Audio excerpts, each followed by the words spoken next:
Assalamualaikum warahmatullahi wabarakatuh. Rabbi shrah li sadri wa yassir li amri wahlul 'uqdatam min lisani yafqahu qawli. Yang kami hormati Bapak narasumber Bapak Haidar Waryanto SPD MPD.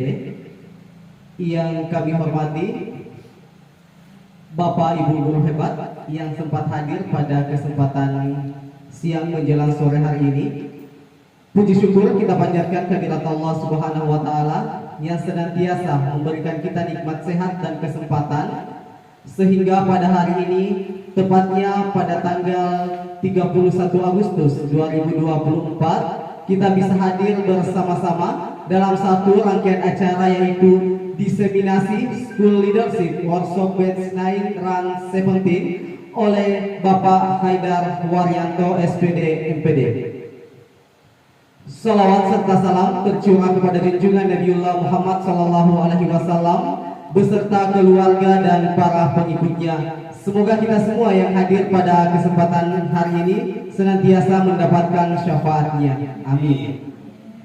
Bapak Ibu yang kami hormati, sebelum kita mendengarkan pemaparan dari narasumber kita pada hari ini, terlebih dahulu saya mewakili yang punya acara mengucapkan banyak terima kasih atas kesediaan Bapak dan Ibu hebat sekalian untuk hadir bersama-sama, karena saya yakin Bapak Ibu tidak terlepas dari yang namanya kesibukan. Tapi sebagai guru yang bekerja secara profesional, kita dituntut untuk selalu mengembangkan diri, dan salah satu caranya adalah menghadiri acara diseminasi pada hari ini. Baik Bapak Ibu guru hebat sekalian, mari kita dengarkan bersama-sama pemaparan dari narasumber kita pada hari ini. Kepada Bapak Haidar Waryanto SPD MPD selaku narasumber, disilahkan dengan hormat. Bismillahirrahmanirrahim. Assalamualaikum warahmatullahi wabarakatuh. Waalaikumsalam warahmatullahi wabarakatuh. Syukur alhamdulillah kita panjatkan kehadirat Allah Subhanahu wa taala, berkat rahmat dan karunia-Nya kita masih diberi kesehatan, kekuatan untuk hadir dalam acara diseminasi School Leadership Workshop. Salam dan tak lupa kita ucapkan kepada junjungan Nabi Muhammad SAW yang memberikan kita syafaat dan terang benderang. Pada kesempatan ini kita akan saya akan membawakan tentang diseminasi kegiatan SLW batch 9 Run 17 tentang leading change. Jadi sebelum kita masuk ke kegiatan, ada sedikit ice breaking biasanya kita lakukan. Yuk kita hadir sepenuhnya di sini. Mari kita lakukan teknik stop. Jadi yang pertama kita lakukan, saya bisa berdiri ya.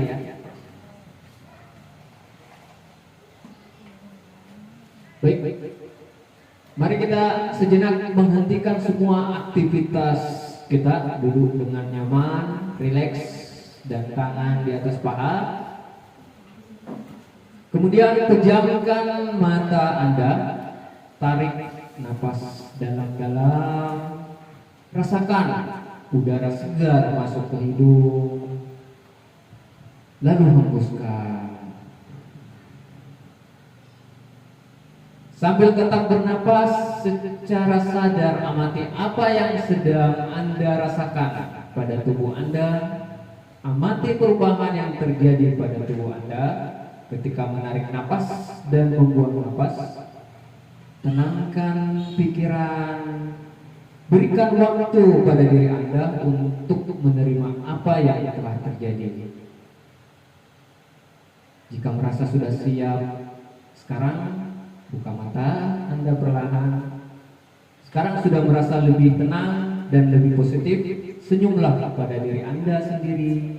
Mari kita lanjutkan kembali kegiatan dengan penuh perasaan bahagia. Baik, apa itu SLW? School Leadership Workshop atau biasa disingkat dengan SLW adalah sebuah program pelatihan yang dirancang untuk meningkatkan kapasitas kepemimpinan di kalangan pemimpinan sekolah di Indonesia.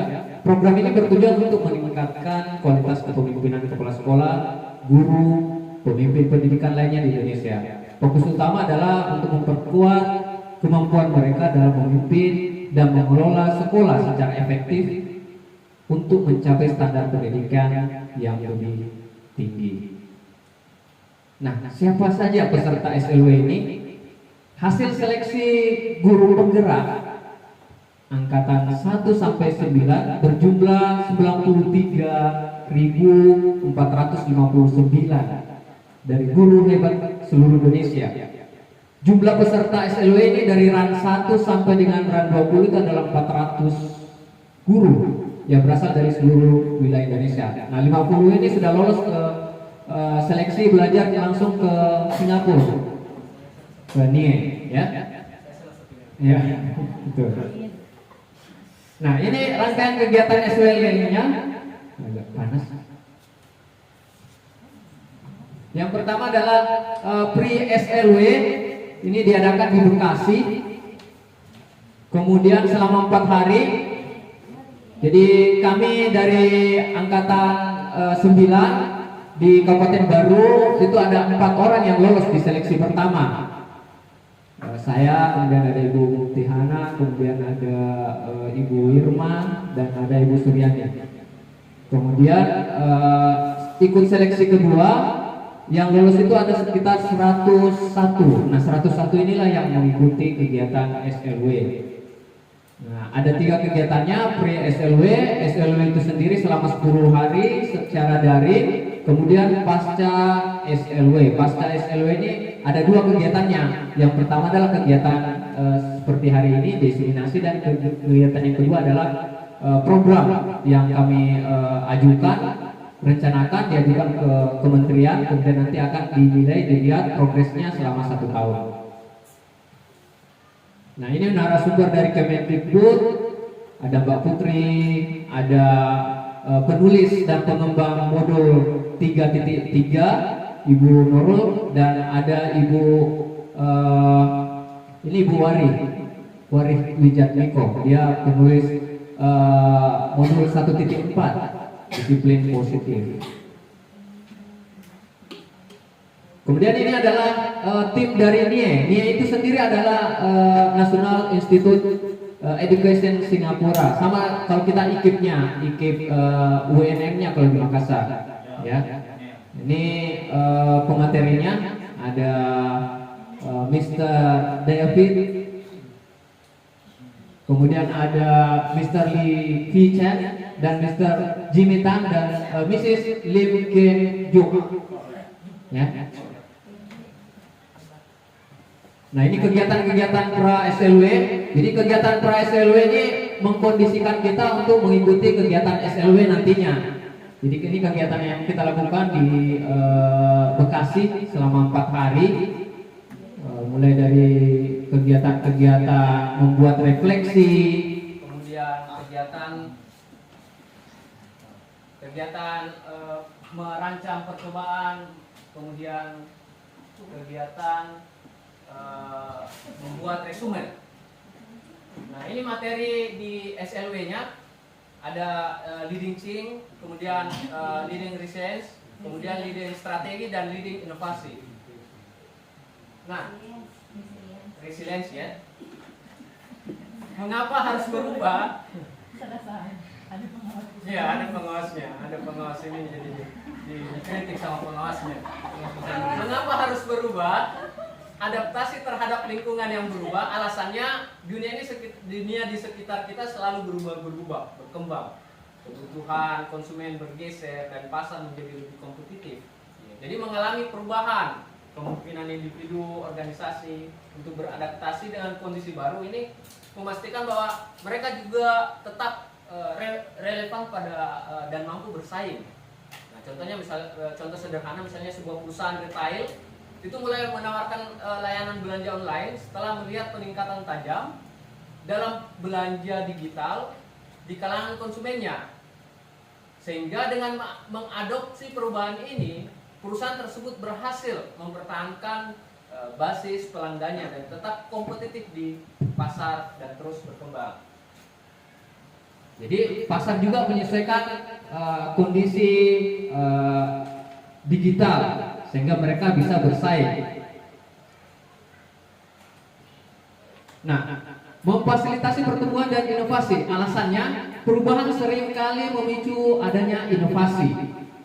Nah, ketika kita dipaksa keluar dari zona nyaman, kita didorong untuk menemukan solusi baru dan lebih baik. Nah, ini tidak hanya membantu dalam menyelesaikan masalah saat ini, tapi juga menciptakan peluang untuk pertumbuhan jangka panjang. Jadi contohnya misalnya, seorang guru mengadopsi teknologi dalam kelas, seperti menggunakan perangkat lunak interaktif untuk pengajaran, membantu siswa belajar dengan cara yang lebih menarik dan efektif. Kemudian perubahan ini juga memfasilitasi pembelajaran yang lebih mendalam dan kolaboratif. Nah, kemudian ketika mengatasi tantangan dan krisis, alasannya dalam situasi krisis, perubahan menjadi sangat penting untuk bertahan hidup. Kemampuan untuk beradaptasi dan mengubah arah dengan cepat menjadi penentu keberhasilan menghadapi tantangan yang tidak terduga. Contohnya selama pandemi COVID ya, banyak restoran yang beralih dari layanan pengiriman atau take away untuk mempertahankan bisnis mereka. Perubahan ini memungkinkan mereka untuk tetap beroperasi dan bahkan menarik pelanggan baru selama masa sulit tersebut. Nah, kemudian yang keempat, meningkatkan efisiensi dan kinerja. Meningkatkan efisiensi dan kinerja, alasannya perubahan seringkali membawa metode baru yang lebih efisien dalam melakukan sesuatu. Dengan mengevaluasi dan memperbarui proses yang ada, individu dan organisasi dapat meningkatkan kinerja mereka secara keseluruhan. Contohnya, sebuah pabrik manufaktur memutuskan untuk mengadopsi teknologi otomatis untuk beberapa proses produksi mereka. Perubahan ini hanya mengurangi biaya tenaga kerja, tetapi juga meningkatkan kecepatan konsistensi produksi. Nah, ini adalah leading chain. Perubahan, ada 3 perubahan: fase adopsi, fase implementasi, dan fase institusionalisasi. Nah, yang saya akan sampaikan hanya satu fase saja, karena kalau kita fase 2 dengan 3 ini akan sangat panjang.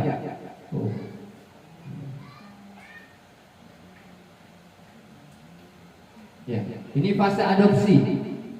Adopsi fase. Fokus utama mengidentifikasi dan mengkomunikasi urgensi perubahan, membangun komitmen di kalangan pemangku kepentingan, mengatasi resistensi awal terhadap perubahan, dan menggalang dukungan dan menyebarkan visi. Ini adalah fase adopsi. Kemudian rencana tujuan fase adopsi ini, kita menguatkan visi, program yang menarik, merumuskan tujuan yang jelas, kemudian mengkomunikasikan visi, kemudian membentuk tim, menghadapi resistensi, dan mencapai dukungan mayoritas.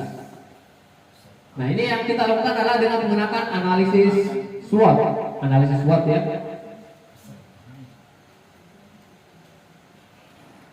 Analisis SWOT ini adalah metode strategi yang digunakan untuk mengevaluasi 4 aspek yang penting dari suatu organisasi, proyek atau program.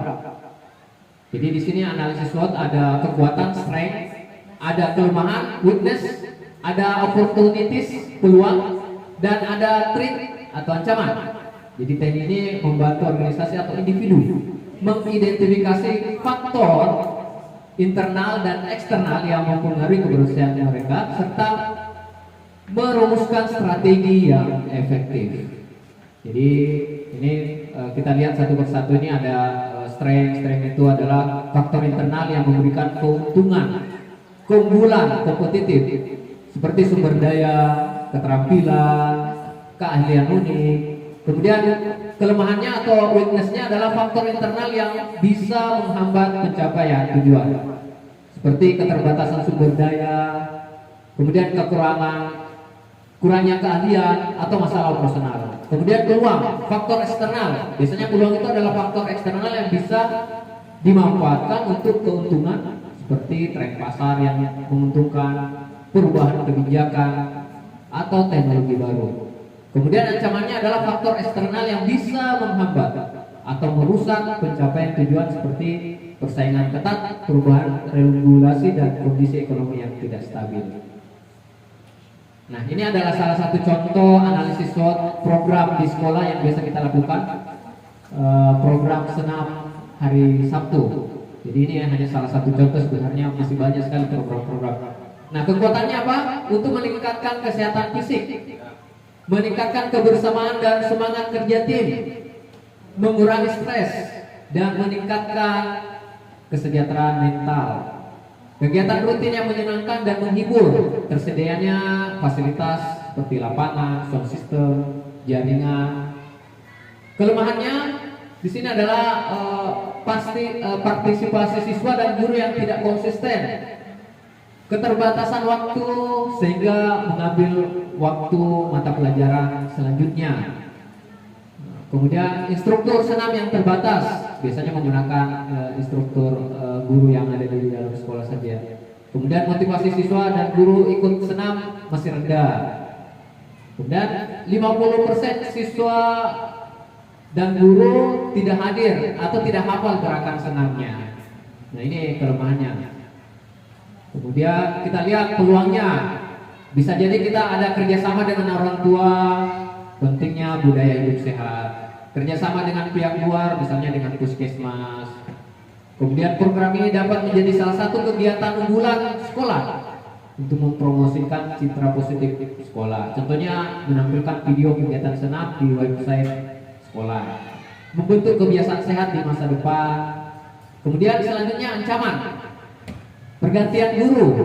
Ini juga menjadi, ini kalau misalnya gurunya atau instrukturnya tidak datang, berarti memperlambat kelancaran program. Cuaca buruk, hujan, berarti kita tidak bisa melaksanakan kegiatan senam hari Sabtu kalau misalnya ada cuaca buruk atau hujan. Kemudian instrukturnya berhalangan, tidak hadir atau sakit. Nah, peluangnya ini sudah tadi ya. Kemudian di sini untuk mencapai program tadi dengan kita membuat analisis SWOT-nya, di sini ada perlu semacam dorongan. Di sini ada dorongan, kita pakai teori dorongan nudge.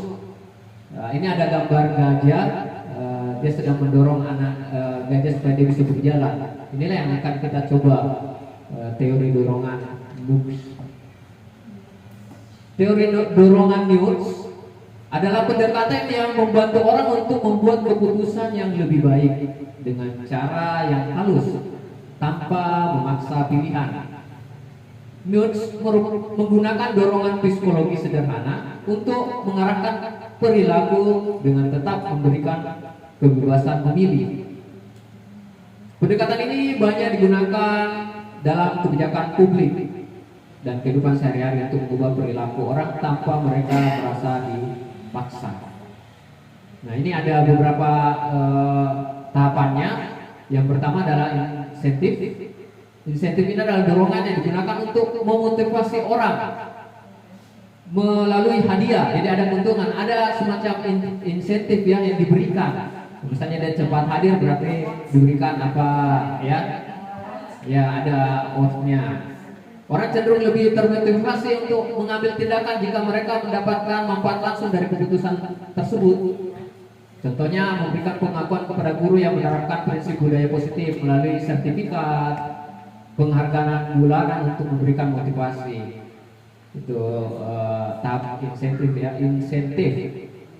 Apa ya? Iya. Yang kedua adalah mapping.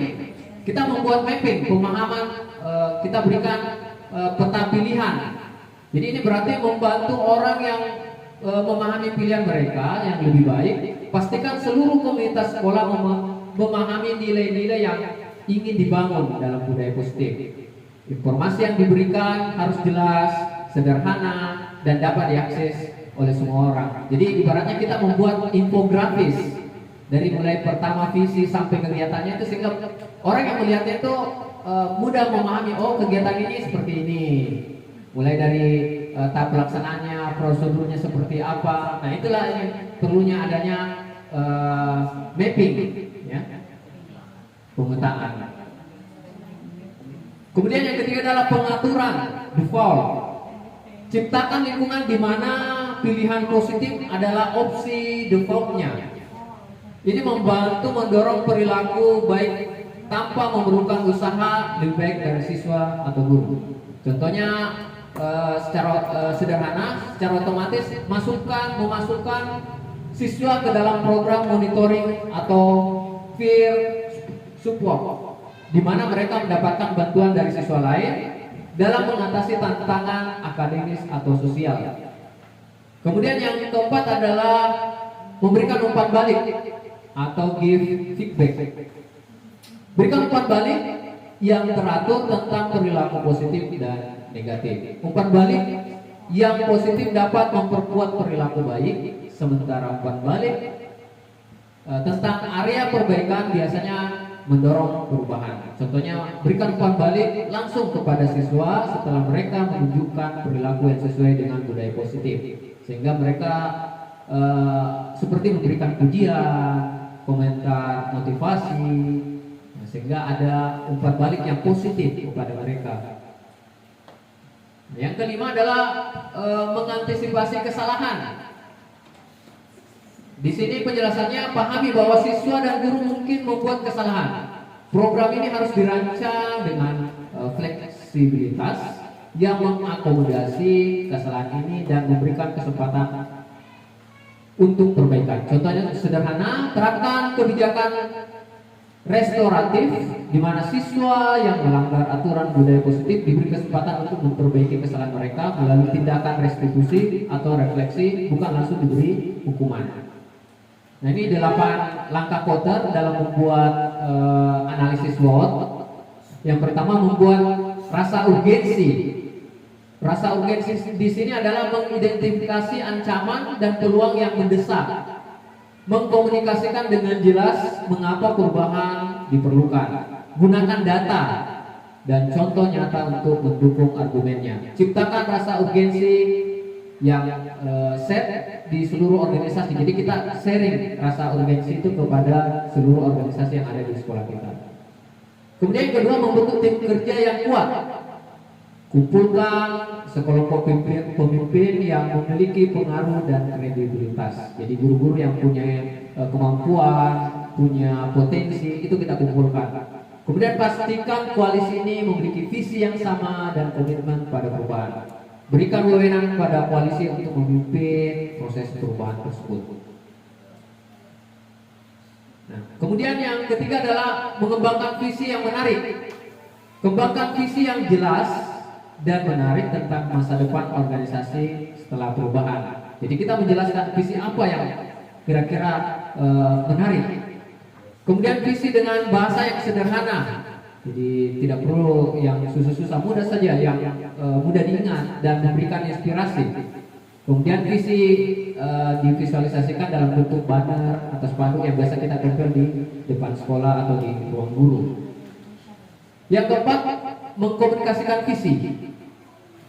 Gunakan berbagai media untuk menyebarkan visi, misalnya dengan media sosial, Facebook, IG, TikTok, atau banner, poster. Ulangi pesan visi ini secara konsisten setiap hari, misalnya pada saat apel pagi. Libatkan stakeholder dalam proses komunikasi untuk meningkatkan pemahaman dan dukungan. Kemudian yang kelima, menghilangkan hambatan. Hapus hambatan yang menghambat perubahan. Berikan pelatihan dan dukungan yang diperlukan pada guru. Pembaruan sistem. Yang keenam, mencapai keberhasilan jangka pendek. Identifikasi dan rayakan keberhasilan awal. Jadi misalnya 1 tahun pertama sudah ada keberhasilan, itu bisa kita rayakan keberhasilan awalnya. Gunakan keberhasilan itu untuk membangun momentum dan kepercayaan. Perluaskan cakupan perubahan ke area lain. Buatlah target-target yang berjangka pendek yang dapat memotivasi orang untuk dapat mencapainya. Jadi untuk jangka pendek ya. Kemudian yang ketujuh, mengkonsolidasikan hasil dan mendorong perubahan yang lebih besar. Setelah keberhasilan awal tercapai, jangan berhenti. Gunakan momentum ini untuk mendorong lebih banyak perubahan dengan memperluas skala inisiatif dan melibatkan lebih banyak orang dalam proses perubahan. Yang kedelapan, menanamkan perubahan menjadi budaya sekolah. Ya, jadi ada perubahan bertahan lama, nilai-nilai dan praktek baru harus menjadi bagian dari budaya organisasi. Ini berarti harus memastikan bahwa perubahan tersebut terintegrasi dalam sistem, prosedur, dan perilaku sehari-hari organisasi. Nah, ini contohnya dalam kegiatan 5S, di mana 8 quarter ini kita menerapkan senyum, sapa, salam, sopan, dan santun. Jadi misalnya pertama kita buat kegiatan program 5S ini menjadi rasa urgensi. Yang pertama yang kita lakukan adalah kita identifikasi masalah dulu. Tunjukkan data. Data kira-kira data apa yang memperlihatkan 5S ini terlaksana di ini. Contoh konkret tentang kurangnya penerapan 5S di sekolah, misalnya sikap siswa yang kurang ramah, guru yang kurang responsif, atau lingkungan sekolah yang terasa kurang hangat. Hubungkan dengan tujuan sekolah, jelaskan bagaimana penerapan 5S ini akan membantu mencapai tujuan. Tujuan sekolah seperti menciptakan suasana sekolah yang lebih harmonis, meningkatkan prestasi siswa, dan meningkatkan reputasi sekolah. Libatkan semua pihak, ajak seluruh warga sekolah untuk menyadari pentingnya perubahan ini. Jadi contoh, pernahkah kalian merasa tidak nyaman di sekolah karena jarang disapa oleh teman atau guru? Penerapan 5S ini akan membuat kita semua merasa lebih dihargai dan di sekolah menjadi tempat yang lebih menyenangkan. Ya. Yang kedua, membentuk koalisi pemimpin yang kuat. Nah, tadi kan sudah kita identifikasi, kemudian sekarang kita masuk ke yang kedua adalah kita mencari membentuk koalisi, mencari pemimpin yang punya potensi. Kita membentuk tim inti. Tim inti ini kita pilih. Jadi guru, siswa, staf, TU yang memiliki pengaruh komitmen untuk memimpin program 5S ini. Tentukan perannya, bagi tugas dan tanggung jawab kepada setiap anggota tim. Kemudian berikan otonomi, berikan wewenang kepada tim untuk mengambil keputusan dan mengatasi kendalanya. Contohnya di sini Ibu Ani sebagai ketua OSIS akan memimpin tim 5S siswa, sementara Pak Budi sebagai wakil kepala sekolah akan menjadi penanggung jawab keseluruhan program. Ini contoh kegiatan ya. Yang ketiga, mengembangkan visi. Nah, tadi kan sudah kita identifikasi, kemudian kita membentuk tim, kemudian kita mengembangkan visi.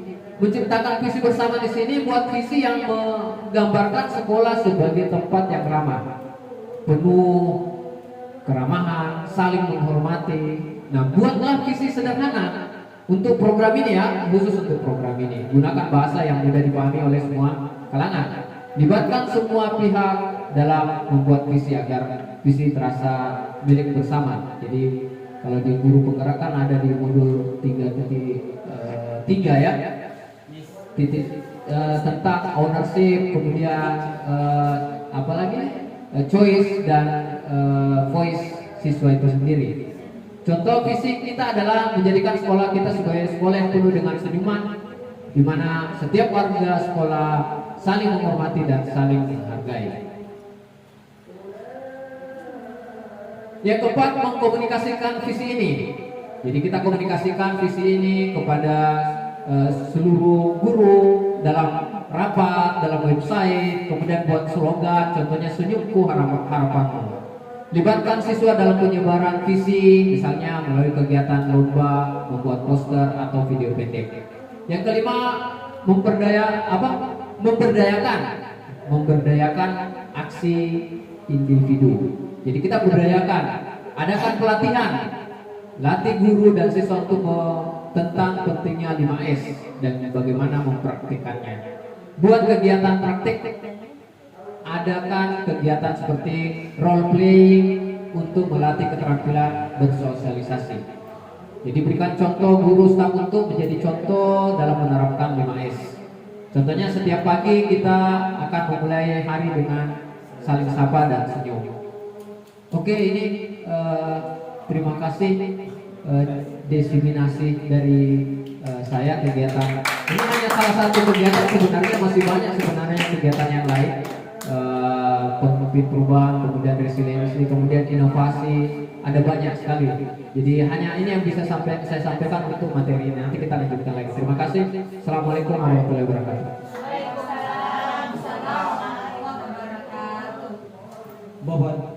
Bapak Ibu guru hebat sekalian, demikian pemaparan dari narasumber kita dalam diseminasi School Leadership Workshop Batch 9 Run 17 yang disampaikan langsung oleh Bapak Haidar Waryanto SPD MPD. Bapak Ibu guru hebat sekalian, mungkin ada hal yang mau ditanyakan atau disampaikan, bisa langsung menyampaikan langsung ke narasumbernya.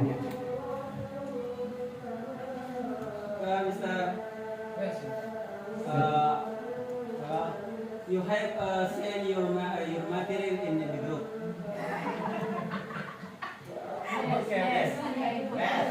Send the material in the group. Oke, jadi Tabek Pak narasumber audiens kita minta materinya di-share ke grup ya, kalau tidak salah. Oke, thank you sir. Yang lain? Baik Bapak Ibu guru hebat sekalian, karena oke silahkan. Assalamualaikum warahmatullahi wabarakatuh. So thanks for the chance. Jadi pas tadi Bapak pemateri memaparkan tentang 8 langkah kloter, 8 langkah kloter. Jadi di sini saya tadi menyimak bahwasanya saya flashback ke modul kami kemarin yang Bagja itu mirip sama tahapannya Bagja. Yang 8 langkah tadi itu mulai dari menciptakan sense of urgency, forming a powerful guiding coalition, itu kan sama dengan kayak berkolaborasi, jadi kayak Bagja rasa baru, Bagja rasa counter ya. Terus tadi ini yang pas teori dorongannya nudge, itu mirip-mirip sama kemarin kita juga pelajari di modul 2.2 ada namanya intrinsic motivation versus extrinsic motivation. Jadi kayak ada lagi tambahan new informasi baru deh buat kita. Thank you. Jadi saya cuma mau menyampaikan itu. Terima kasih banyak atas undangan diseminasinya hari ini. Kami mendapatkan insight-insight baru lagi. Thank you. Assalamualaikum warahmatullahi wabarakatuh. Waalaikumsalam warahmatullahi wabarakatuh. Terima kasih Miss Lina. Intinya di sini adalah apa yang disampaikan oleh narasumber tadi hampir apa yang didiseminasikan hampir sama apa yang kita dapatkan di pendidikan guru penggerak angkatan 9 kemarin, cuma yang membedakan di sini adalah penamaan atau pengistilahan dan ditambah dengan ilmu-ilmu baru di dalamnya. Baik Bapak Ibu guru hebat sekalian, mungkin masih ada.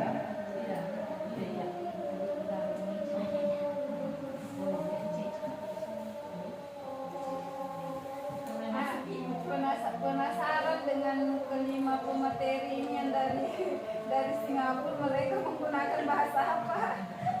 Penasaran dengan pemateri yang dari Singapura, dia menggunakan bahasa apa Pak Haidar? Iya baik, terima kasih. Pertanyaan dari teman-teman sekalian, jadi ada masukannya nanti dikirim di grup. Kemudian 8 quarter memang ini 8 quarter ini sebenarnya dasar dari pengembangan tahap Bagja yang dikembangkan oleh penulis di modul. Jadi dasarnya dari 8 quarter ini. Kemudian teori juga ini jadi dasar tapi tidak dituliskan di dalam modul.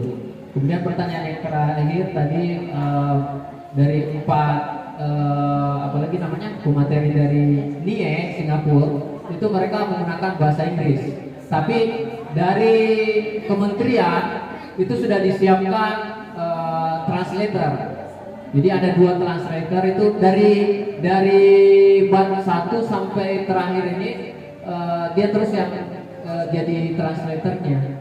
Jadi Pak Nadim sendiri menyampaikan bahwa bahasa tidak menjadi masalah. Yang kita butuhkan adalah ilmunya. Jadi tetap ya lebih bagus lagi kalau bisa menggunakan bahasa Inggris. Jadi mereka tetap menggunakan bahasa Inggris. Jadi di Zoom itu ada aplikasinya. Kita tinggal tekan saja pilih bahasanya, pakai bahasa Inggris, pakai bahasa Indonesia. Nah, tapi karena kelemahan kita kekurangan di bahasa Inggris, makanya kita pakai yang terjemahan. Nah ini juga berlaku di negara-negara ASEAN yang lainnya, di Vietnam, Laos, semua belajar di NIE Singapura. Jadi ini dananya gratis, mereka tidak memungut biaya dari NIE.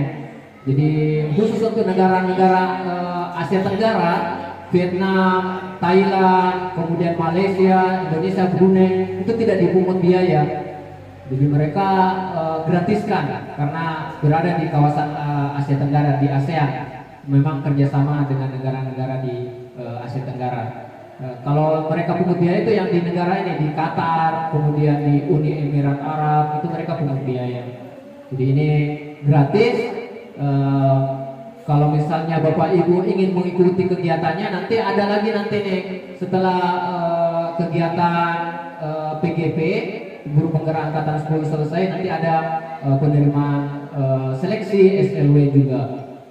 Ini yang terakhir dari ini karena mereka butuh 500. Nanti kalau sudah 500 berarti nanti mereka akan melakukan semacam apalagi resume penelitian apa dampak dari kegiatan SLW ini.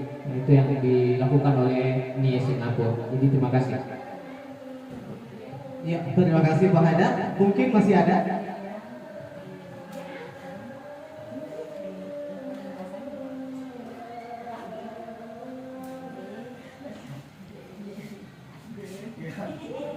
Oke, silahkan Pak Maruf. Assalamualaikum warahmatullahi wabarakatuh. Saya tanyakan tadi hal satu yang sudah didefinisikan oleh Bapak yaitu leaders gang, dan masih ada yang kedua, yang ketiga, dan keempat yaitu leaders resilience, leaders innovation, dan leading. Pertanyaannya kapan diseminasikan? Pertanyaan yang bagus Pak Haidar. Ada 4 yang perlu diseminasikan. Terus saat ini baru 1. Jadi yang ketiganya kapan menyusul? Ya baik. Jadi ibaratnya kalau yang ini sebenarnya pembuka leading chain ini. Nah untuk ketiga materinya ini saya berharap kehadiran teman-teman sekalian. Karena untuk pertemuan selanjutnya itu lebih ke workshop, lebih ke aplikasi. Jadi nanti akan ada lembar kerja yang Bapak Ibu kerjakan. Langsung kita implementasikan. Kita akan membuat program, kemudian kita akan membuat analisis SWOT-nya, kemudian kita akan membuat inovasinya seperti apa. Nah itu nanti akan lebih ini lagi ke workshopnya lagi. Kalau hari ini itu hanya pembuka saja sebenarnya, belum masuk ke inti materinya. Jadi mungkin nanti ke depan kita akan jadwalkan untuk kegiatan diseminasi dalam bentuk workshop, sehingga apa yang kita dapatkan di SLW ini teman-teman juga bisa mengaplikasikannya di sekolah masing-masing. Terima kasih. Iya, terima kasih. Jadi saya perjelas kembali bahwa ini merupakan pembuka atau starting point terawal dan starting dari kegiatannya Pak Haidar diseminasi ini. Jadi program 3 diseminasi berikutnya ini dijadwalkan berikutnya seperti itu Pak Maruf. Jadi Bapak Ibu guru hebat sekalian, mungkin hari ini cukup ya. Mari kita bersama-sama terus bergerak berinovasi untuk memajukan pendidikan di Indonesia. Billahi bisa bilhaq wastabiqul khairat. Wassalamualaikum warahmatullahi wabarakatuh.